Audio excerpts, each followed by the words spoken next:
నమస్కారం. నా పేరు ముదిగొండ రాంబాబు, భద్రాద్రి కొత్తగూడెం జిల్లా రజక ఉద్దాల సంఘం జిల్లా అధ్యక్షుడిని. ఈరోజు ఈ వీడియో చేయడానికి కారణం భద్రాద్రి కొత్తగూడెం జిల్లా అశ్వాపురం మండలానికి చెందిన కుమ్మరికుంట్ల రాములు.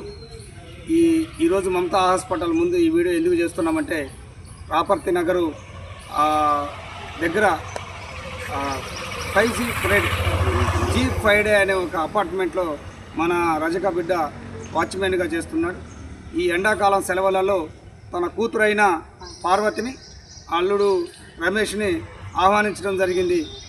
అదేవిధంగా వాళ్ళ మనవరాలు కూడా ఇద్దరితో ఉంది.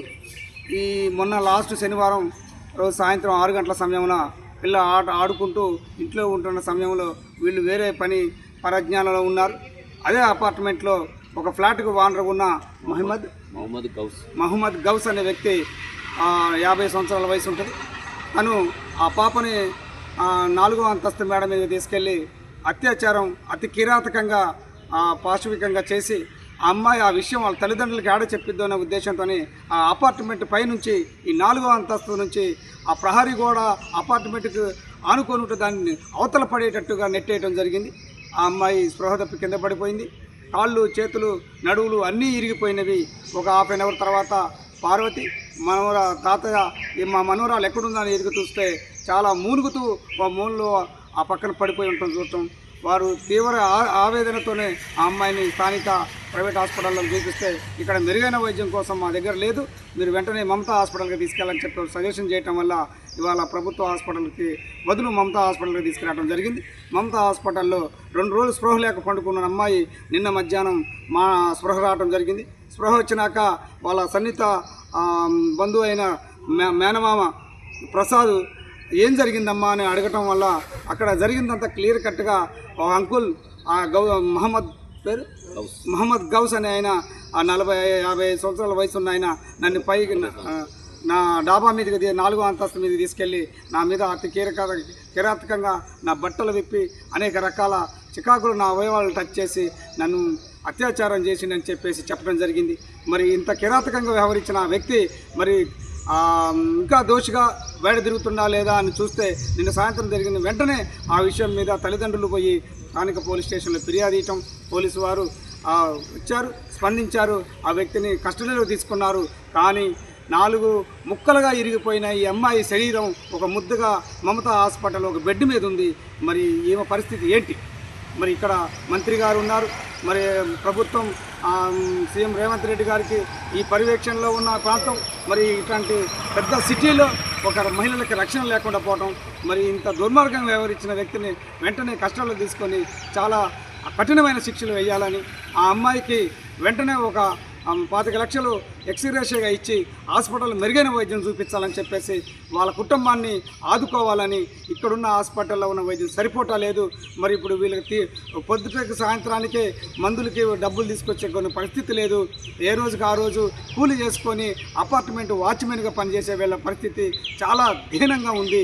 మరి ప్రభుత్వం వెంటనే స్పందించాలి, ఈ వైద్యాన్ని ప్రభుత్వం భరించాలి, రజక బిడ్డను ఆదుకోవాలి. లేని పక్షంలో రజక వృద్ధారుల సంఘంగా మేము రాష్ట్ర వ్యాప్త ఆందోళన చేసైనా ఈ అమ్మాయికి న్యాయం చేసే విధంగా పోరాడతామని చెప్పేసి ప్రభుత్వానికి హెచ్చరిస్తున్నాం. ప్రభుత్వం సకాలంలో స్పందించాలి.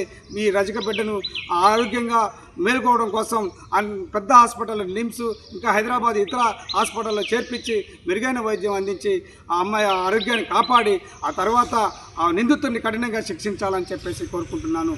జై రజక. అలా విధంగా పార్వతి తన మాటల్లో మాట్లాడింది. ఏం జరిగింది? అమ్మాయి సాయంత్రం పూట, శనివారం సాయంత్రం పూట 6ంటికి కింద ఎడిపోయిందని ఎత్తుకుతుంటే గోడ అవతల పడుకొని అని మూలుక్కుంటూ ఉన్నది. మా పాపని బయట వాళ్ళు వచ్చి చెప్తే చూసి తీసుకుపోయామంటే హాస్పిటల్ తీసుకుపోయినామంటే అక్కడ ఉన్న వాళ్ళు చూశారు. చూసినాక కూడా మాటలు రాలేదు. మమతా హాస్పిటల్కి రాసిచ్చారు. మమతా హాస్పిటల్కి వచ్చినాక మా పాప స్పృహ వచ్చినాక మాట్లాడిన విషయాలన్నీ మా అన్నయ్యకి మొత్తం ఇట్లా జరిగింది మామయ్య అని మొత్తం చెప్పింది. మాకేమంటే అసలు భయం వేసింది. మేము అక్కడ మంచిగా బ్రతకడానికి పోయి ఉంటే ఇలా ఒక వ్యక్తి మా బిడ్డని అత్యాచారం చేసి ఈ రకంగా హింసించాడని మాకు అప్పుడే తెలిసింది. అప్పటిదాకా మాకు ఏ విషయం కూడా తెలియలేదు. అందుకని మా ఏమంటే పోలీసుల సహాయం ద్వారా, పెద్దల సహాయం ద్వారా అతన్ని పోలీసులకు అప్పచెప్పినాం, కేసు పెట్టినాం. కానీ పాప పరిస్థితి చాలా సీరియస్గా ఉంది. కాళ్ళు చేతులు పనిచేయట్లేదు, చేతులన్నీ ఇరిగిపోయినాయి. ఇక్కడ పాపకే ఆయాసం వస్తుంది, ఆక్సిజన్లు ఇక్కడ సరి అయిన వైద్యం అందక ఇబ్బంది పడుతుంది. దయచేసి ప్రభుత్వం మా పిల్లకి సరైన వైద్యాన్ని అందించి నా బిడ్డని కాపాడాలని ప్రభుత్వాన్ని వేడుకుంటున్నాను. జై రజిక. జై రజిక.